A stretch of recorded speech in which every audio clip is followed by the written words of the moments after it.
The Mesa Chamber of Commerce Inside Business Podcast brings you a unique view of Mesa through its vibrant business community and the subjects that are important. The podcast is produced in the Mesa Chamber of Commerce Media Studio. Our podcast is hosted by Mesa Chamber of Commerce CEO Sally Harrison. Please enjoy this episode of the Mesa Chamber Inside Business Podcast. Hi, I'm Sally Harrison, president of the Mesa Chamber of Commerce, and today in our podcast studio, I have two, I'm not sure how to describe them as I look at them, two friends from Gateway Bank, Josh Flake and Scott Morris, here to talk about Gateway Bank. Yeah, thanks, Sally. We're happy to be here. Yeah, no. Excited. Good to have you guys here. How long have you guys been at the bank? You want to bat first, or you want me to go? Sure. So this is actually my second time at the bank. I was with the bank. Return offender. A return offender. Yeah. Okay. James welcomed me back.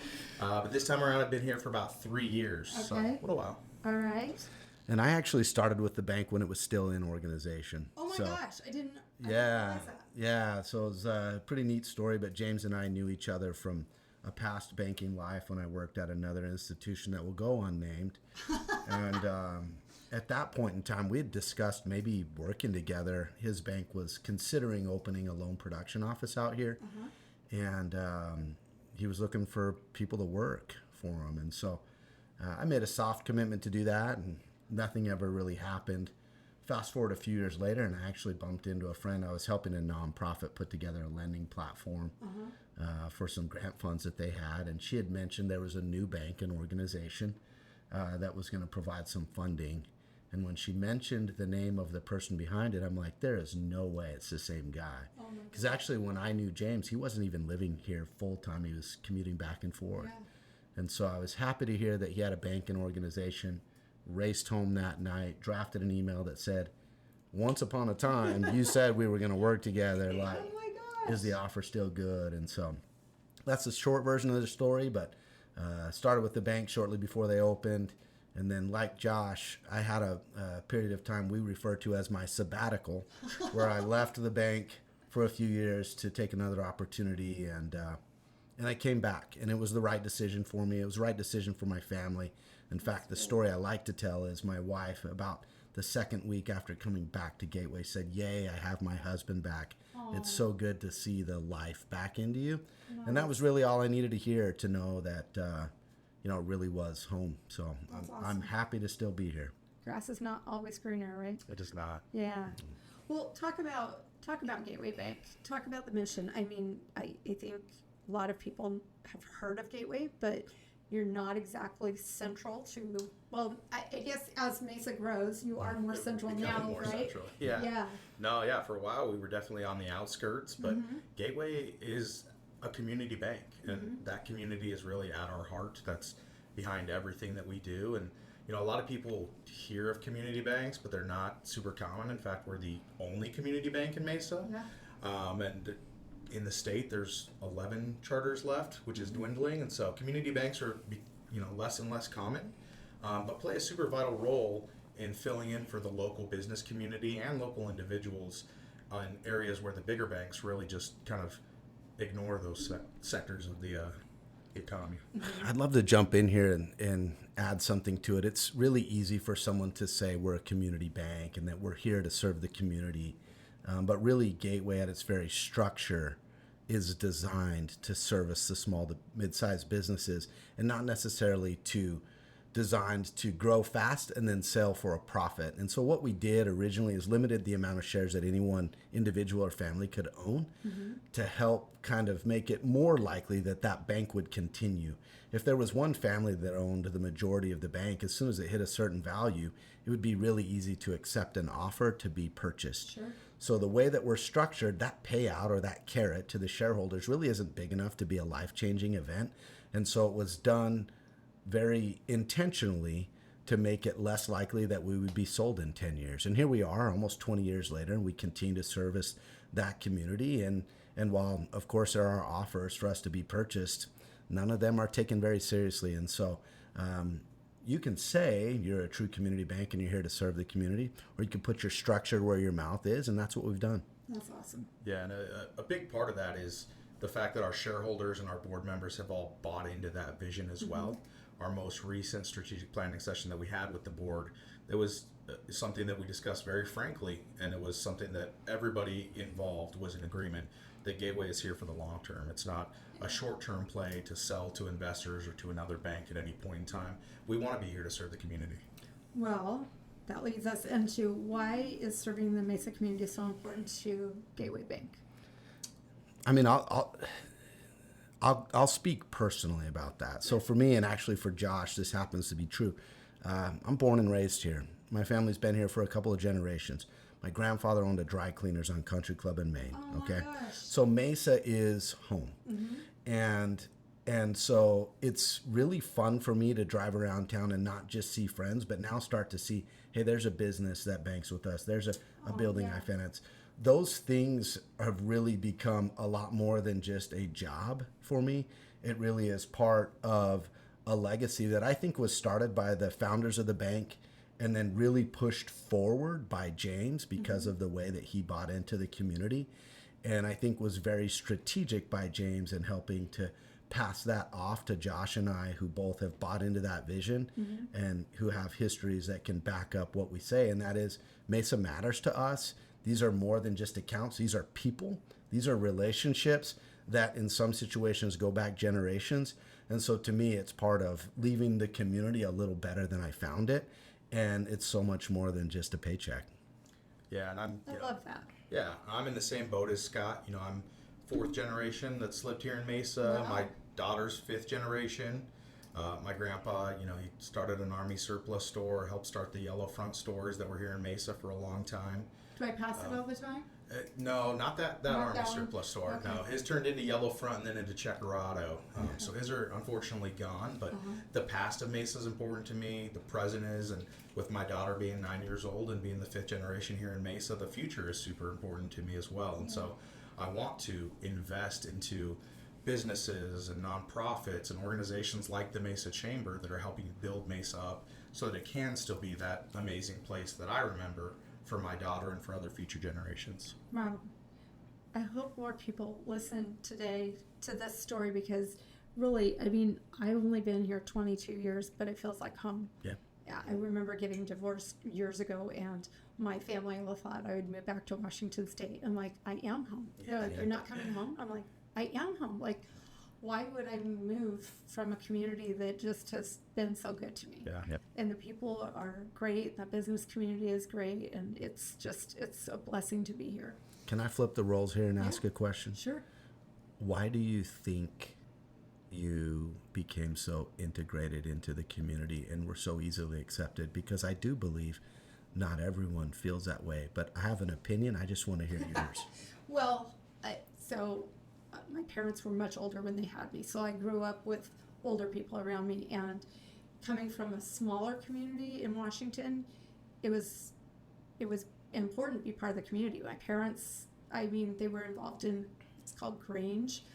Most people your ages wouldn't even know what that is, but I feel like I was probably born at the Grange Hall on a Saturday night during a meeting because that's how I grew up.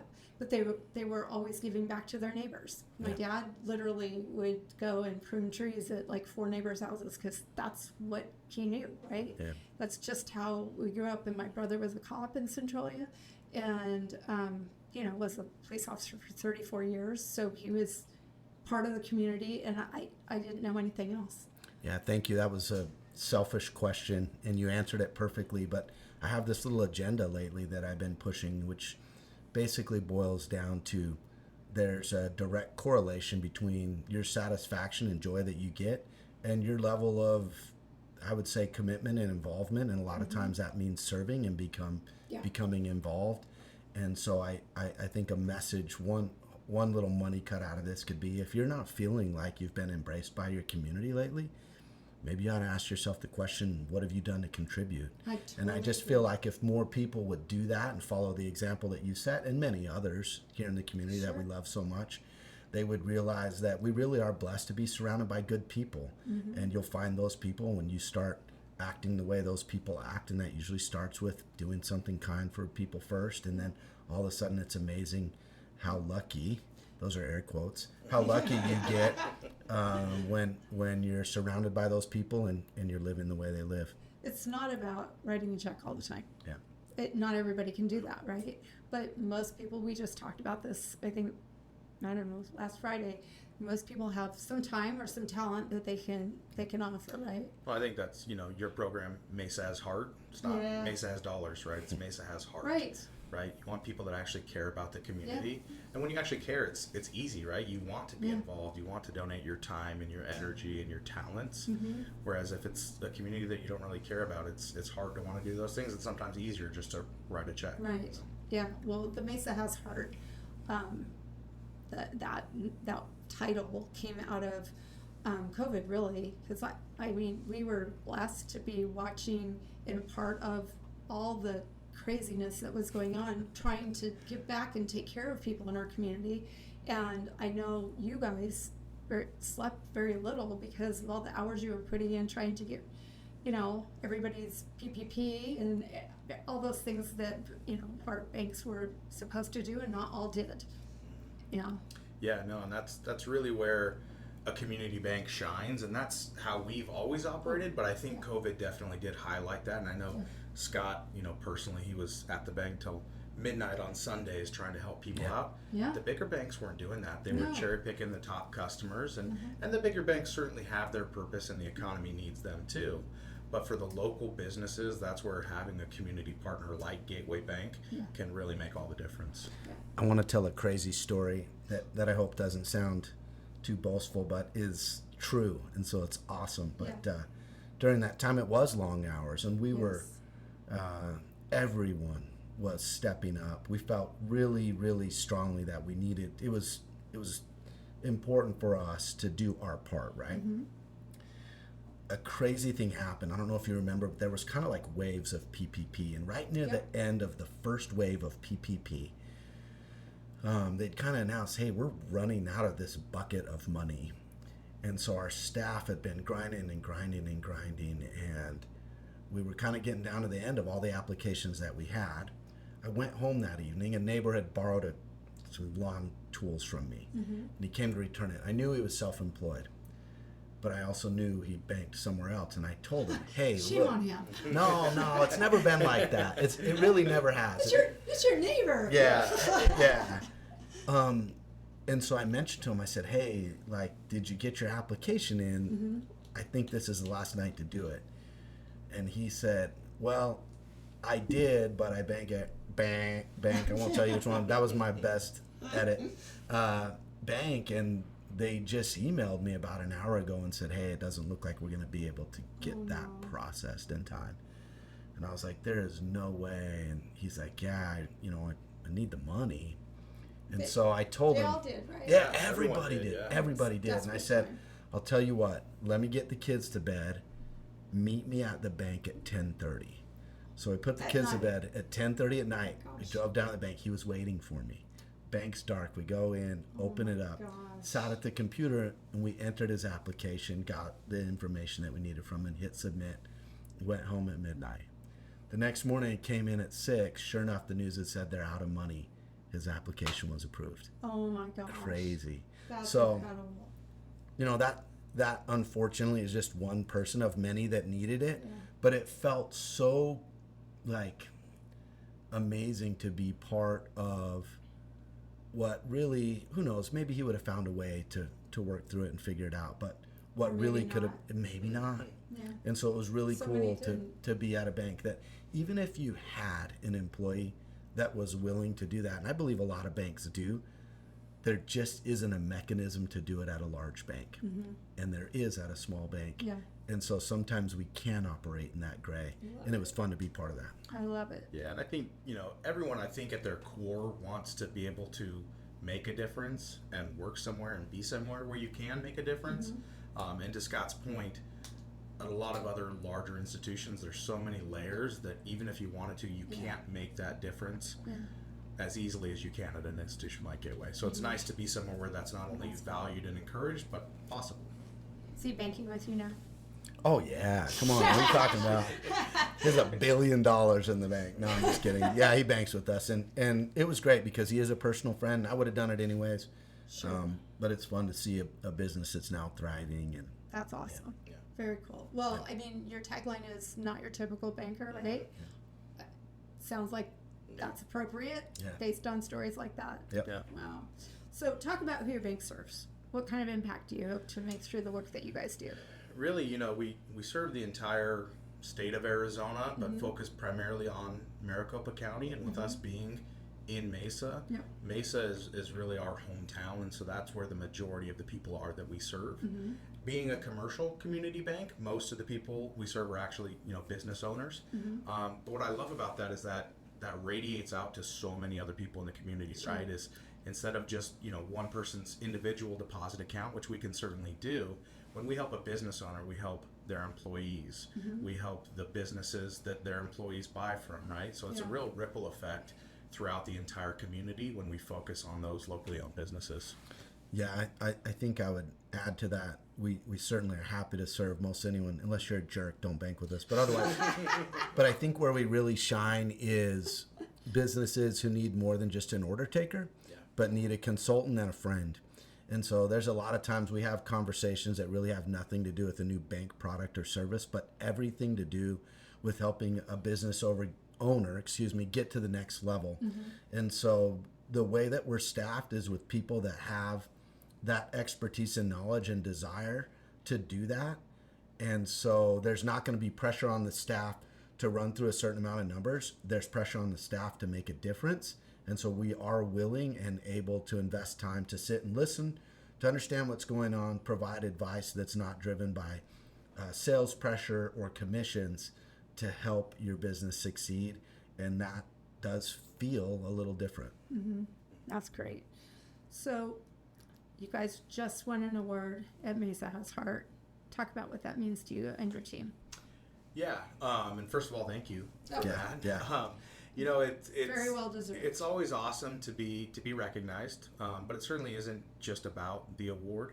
But one of the things that I love about this award is we went right, and it's front and center in our lobby right now, that big beautiful red heart glass award. And so to me, it's not just about what we've done, but now customers are seeing that, and so I feel like that really kind of raises kind of the expected bar for us and for the entire staff, right? Is we got to live up to that. As a recipient of the Mesa Has Heart Award, we've got to show how we have heart for the Mesa community, and so I think it's nice to have that more front of mind in all the decisions that we make. Well, I mean, it's one thing to be recognized for doing great business, but really, we want to recognize the businesses that are doing good things in the community and giving back to the community and being part of the community. It's about engagement, right? Yeah, no, and we love to be involved in the community as much as possible, whether it's sponsoring events or going out and serving at nonprofits or local fundraisers, things like that. A lot of our employees and staff sit on boards for nonprofits as well and are involved on a regular basis. I like that. So, quick questions for you guys. What's your favorite restaurant? Me, it's Xavier's Casa de Reynoso. I'll tear that up on the regular. The green chili there is money. The people are awesome.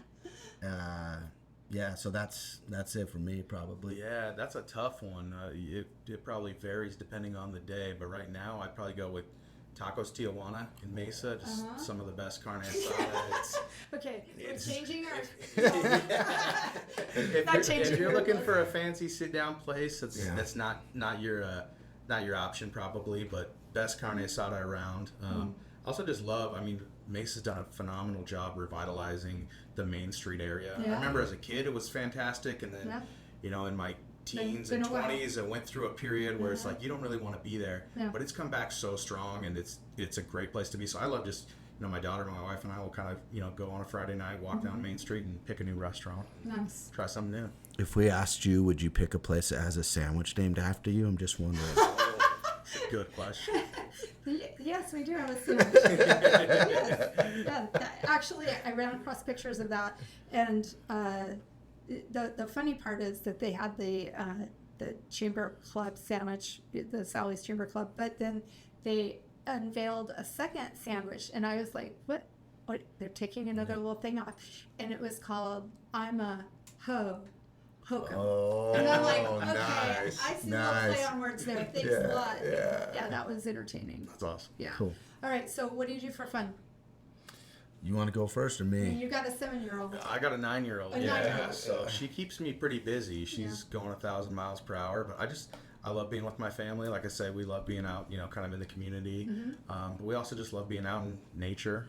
So Nice. going out as a family, just kind of exploring Arizona. Yeah, there's some beauty here. There's a lot of Yeah. hidden First time I beauty. came here, I thought desert. I'm thinking like flat and dry, and we go out and spend some time in the mountains and the lakes. I'm like, there's so much water here. Yeah. Yeah, it's cool. I the last few years caught the pickleball bug, so that's fun. Oh, nice. I like to do that a few It's a mornings a thing week. now. Yeah. Yeah, it is a thing. Sorry to any of the neighbors that hear the paddles clacking in the You morning. want to drop your pickleball sponsors right now? Yeah, for a different podcast. No, we'll save that one. Thank you, though, Josh.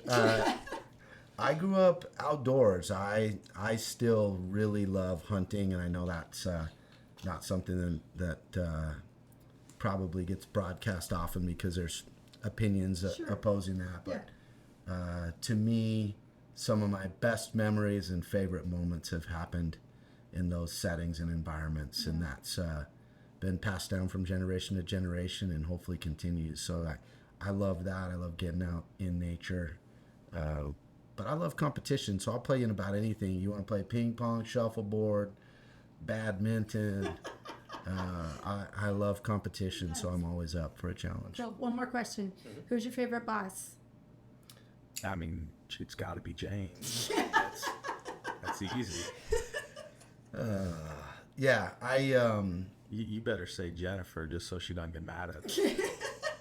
yeah, I've had a number of good. I'm trying not to get emotional, so. James has been such a good friend, and I don't know if you guys know, he calls me his Arizona sister. I met him before I even started at the chamber because he was in my Rotary Club, and just like one of the most sincere people. And then on the other side, one of the craziest, goofiest, funniest people I know. And some people hadn't seen that side of him. Yeah. But I remember when we were, like right when I took over, he was in the office like pretty much 2 or 3 times a week because Yeah. like we found out there's a lot of crazy stuff that had happened. We needed to clean things up. And that's when I started to really learn James, because he'd come in and he'd drop like some one-liners like, man, like I didn't even know what that means, Yeah. but I'm going to look it up. And now I just get a lot of little memes Memes, from him. Yeah. He is the meme king for sure. Yeah. One thing I'll say about James, though, in my opinion, what makes him the best boss I've ever had is, and this might sound cliche. A lot of people say I don't want to just be a number. I want to, Yeah. be seen. But he sees through all the BS, and he sees who you are as a human being. Mm-hmm. And I think working for him, and I've had some good bosses before for sure, but I think working for him is the first time I've ever felt truly seen and valued. That's awesome. As a part of the team. Mm-hmm. And he sees everybody for the individual that they are too. He doesn't treat everybody the same. Sure. He's his authentic self all the time, but he really kind of is good at knowing what people need and bringing that out of them. Yeah, I feel like there's a few things to add, and I'm sorry I got derailed there for a second. James was a great boss when I met him. He was a great human when I met him. Mm-hmm. And there's so much he knows and so much he does. The man that came back after his break is inspiring. Mm-hmm. Yeah. And to think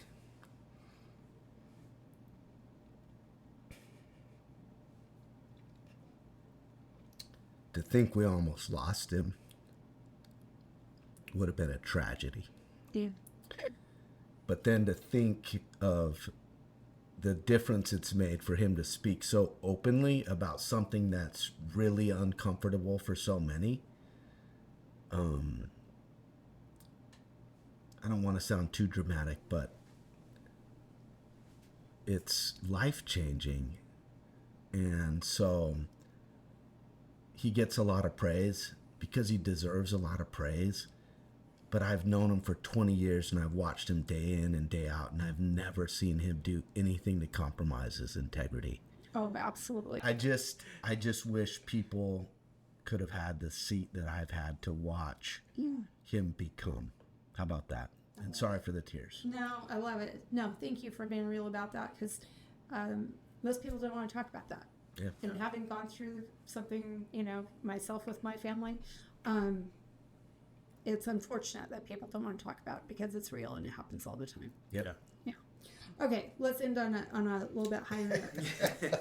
So, Mesa Chamber has had the privilege of working with your team forever. I mean, I've been very blessed to get to know a handful of you. What do you value the most about the relationship with Chamber? I think just the fact that it is a relationship, I've attended a lot of other chambers, and there's some great chambers here in the Valley, but there's some chambers you attend, and it's just kind of another networking event where it's Another not meeting, it's not a real relationship, right? There's no back and forth, and we have that with the Mesa Chamber. And like you said, we've worked together, our two organizations, for a long time. Yeah. But the Mesa Chamber, I think, also really resonates with Gateway and vice versa in how we operate and what we believe. Sure. And so when you find people that are like-minded and that also value building relationships and building the community, it's fun to do that together. And it is, you're right. It's a true partnership. And James and I sit with our marketing team once a month, and invariably every meeting the Mesa Chamber comes up because it's one of our favorite relationships that we have. It truly is, and it's one of the relationships where we feel like there's the most mutually beneficial relationship back and forth. Well, I appreciate I'll add amen to that. Well, thank you guys. Yeah. So if somebody wants to come and talk to you about opening an account with you, or maybe just learning more about the bank, how would it, what's the best way? Yeah, probably the easiest way is the website, gcbaz.com, for Gateway Commercial Bank Arizona. Obviously, you're more than welcome to call, and we have a generic line, but we're not hard to track down. And I would tell you one thing that makes us unique is when I give you my number, it's my cell phone number. When you call it, I'm going to answer it. And so I would say a quick Google search will find us pretty easy, and I would tell you to please use us as a resource. We're happy to help, and it's easy to say, but I would tell you we have a lot of experience that will show that we mean it. So call us, reach out, you'll get an answer, you'll get a person. Stop by, because the first time I walked into that bank, I was like, there's no tellers, right? It's different. It's like walking into a nice lobby somewhere, or a nice office, it's different. Yeah. Everything about you is different. Probably once a week we get somebody walking in that says, "Is this a bank?" And that fits our tagline, not your typical bank well. Yeah. But you're right. One of the best things about being a community bank and working with a community bank is you got to put a face to who your banker actually is. And where we are. We can't, run and hide behind a 1-800 number. You can come track us down if you got a problem or a question or just anything that we can help with. Yep. Awesome. Well, thank you guys for making time to come. Yeah, thank visit. you. This has been a Mesa Chamber of Commerce Inside Business podcast. You can find all podcast episodes at iTunes, Spotify, or your own favorite podcast website. You can also find them online at mesachamber.org. Content of this podcast is copyright the Mesa Chamber of Commerce, unless otherwise noted.